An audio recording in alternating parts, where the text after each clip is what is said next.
આખું અલકાયદાને મોટી સફળતા.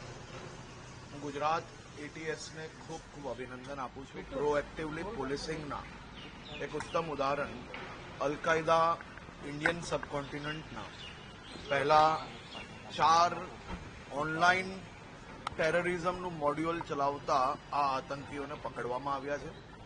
કાલે બેંગલુરુથી એક મહિલાને બી પકડવામાં આવી છે, જે મુખ્ય રૂપે હાઈલી રેડિકલાઇઝ અને અનેક પાકિસ્તાનીઓના સંપર્કમાં છે અને ઓનલાઈન ટેરર મોડ્યુલ પર ખૂબ મોટા પાયે આ મહિલા આ આતંકી દ્વારા કામગીરી કરવામાં આવી રહી હતી.